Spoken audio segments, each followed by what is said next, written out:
ஆண்டவராகிய இயேசு கிறிஸ்துவின் நாமத்தினாலே உங்கள் யாவருக்கு அன்பான வாழ்த்துக்களை நான் தெரிவித்துக் கொள்கிறேன். மற்றொரு காலை பொழுதிலே உங்களை சந்திப்பதில் மிகுந்த மகிழ்ச்சி. இந்த நாள் உங்களுக்கு ஆசீர்வாதமாய் அமைவதாக. இன்றைக்கு நான் உங்களோடு தியானிக்க விரும்புகிற ஆண்டோடைய வார்த்தை சங்கீதம் 91:14. வேதவசனம் சொல்கிறது, அவனின் இடத்தில் வாஞ்சியாய் இருக்கிறபடினால் அவனை விடுவிப்பேன், அவன் நாமத்தை அறிந்திருக்கிறபடினால் அவனை உயர்ந்த அடைக்கலத்திலே வைப்பேன். எத்தனை அற்புதமான ஒரு வார்த்தை! நான் அவனை விடுவிப்பேன், உயர்ந்த அடைக்கலத்தில் வைப்பேன். 2 விதமான ஆசீர்வாதங்களை இந்த இடத்துல நாம் பார்க்கிறோம்.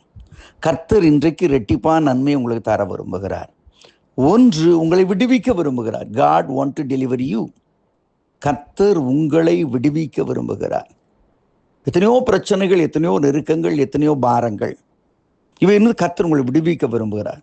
ஒருவேளை உலக பிரகாரமாக ஏற்பட்டிருக்கிற நெருக்கங்களாக இருக்கலாம், அல்லது ஃபைனான்ஷியலாக நமக்கு ஏற்பட்டிருக்கிற நெருக்கங்களாக இருக்கலாம், அல்லது உறவுகளிலே உண்டான நெருக்கங்களாக இருக்கலாம், சரீரத்தில் உண்டான நெருக்கங்களாக இருக்கலாம். எதுவாக இருந்தாலும் கர்த்தர் உங்களை விடுவிக்க அவர் போதுமானவராக இருக்கிறார், இல்லையா?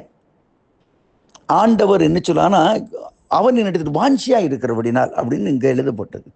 இங்கிலீஷ் பைபிளில் பார்ப்பீங்கன்னா, he loved me, என்னை அவன் நேசித்தபடினாலே நான் அவனை விடுவிப்பேன். இதுதான் ரொம்ப முக்கியம். வாஞ்சின்னா விருப்பம், அன்புன்றது வேற. அங்கே முதல்ல இங்கிலீஷை சொல்லு, அவன் என்னிடத்தில் அன்பாக இருந்தபடினால் நான் அவனை விடுவிப்பேன். இயேசு விடுவிக்கிற ஒரே ஒரு குவாலிஃபிகேஷன் தான், தேவனிடத்தில் நம்முடைய அன்பை நாம் செலுத்த வேண்டும். அப்பொழுது விடுதலை நமக்கு கிடைக்குங்க. யோசித்து பாருங்க, அந்த அருமையான அந்த பெண்ணுடைய அப்ரோச்சை பாருங்க. லூக்கா 7ஆம் அதிகாரத்தில் ஒரு பாவியான பெண், அவருடைய அப்ரோச் என்ன? அவருடைய அன்பை, ஆண்டவர் மேலே வைத்திருக்கிற அன்பை வெளிப்படுத்துகிறார். ஆண்டவரே, உன் பக்கத்தில் வர, உன் தொட எனக்கு எந்த அருகதையும் இல்லை ஆண்டவரே, but I love you, I will give my best. அவடத்தில் இருந்த ஒரு பெண்களுக்கு அலங்காரம் தலை முடிங்க. ஒரு பொம்பளை கிளம்பு பார்த்தீங்கன்னா எதை பழகுபடுத்தாங்க, முடிக்கு ரொம்ப இம்பார்ட்டன்ட் கொடுப்பாங்க. அதை ஆண்டோடைய பாதத்தை துடைக்கிறா, கண்ணீரை விடுறா, துடைக்கிறா. தனக்கென்று எதிர்காலத்திற்கென்று வைத்திருக்கிற ஏற்பட்ட பரிமள தைலத்தை உடைச்சி பாதத்தில் ஊற்றா. விளைநிலத்தில் எவ்வளவா அன்பு கொண்டாள். Praise the Lord. இயேசு அவளுக்கு விடுதலை கொடுக்கிறார். போமா, உன் காரியங்கள் விடுவிக்கப்பட்ட என்று அனுப்புகிறார். இதாங்க the best way approach. ஆண்டவரிடத்தில் அன்பு கூறுவதுதான். முதல்ல நம்முடைய இருதயத்தை ஆண்டவருக்கு கொடுப்பது, நொறுக்குவது. that is showing the love. I love Jesus. ஆண்டவர் அழகா சொன்னார் யோவான் 16ஆம் அதிகாரத்தில், ஒருவனில் அன்பாக இருந்தால் 2 கற்பனைகளை கை கொள்ள கடவன். You got to obey the word of God. ஆண்டுடைய கற்பனைகளை கை கொள்ள வேண்டும். அதான் உண்மையான அன்பு. சும்மா லவ் யூ ஜீசஸ்ன்னு சொல்ற பெருசு இல்லை. ஆண்டுடைய வார்த்தைகளை நாம் கடைபிடிக்க வேண்டும். அப்போ ஆண்டு சொல்ல, நீ என் அன்பு கூறுகின்ற அடையாளம் தான். 3ஆவது பேதுருவை பார்த்து சொல்றாரு, பேதுருவை நேசிக்கிறாயா? எஸ். என் மந்தையை மீட்பாயா? தேவனத்தில் how to show the love of God.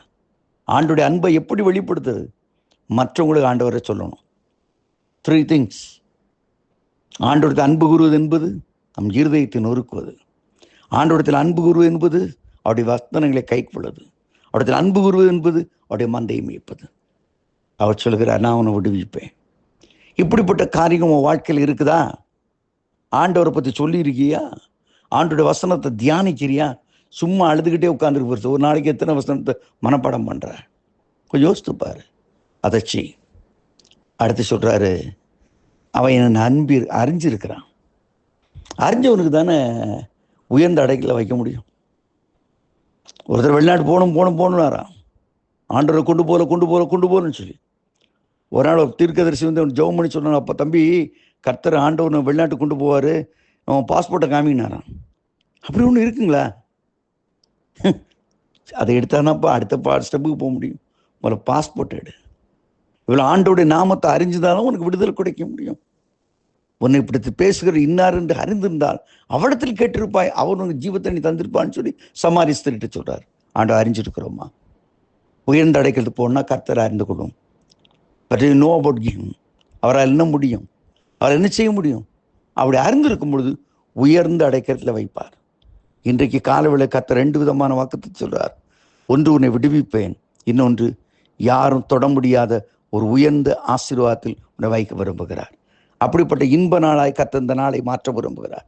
அதை பெற்றுக்கொள்ள வேண்டும் என்ற மனதோடு கூட ஆண்டவரிடத்திலே அன்பு கூறுவோம், ஆசீர்வாதங்களை பெற்றுக்கொள்வோம். ஆமேன், ஆமேன்.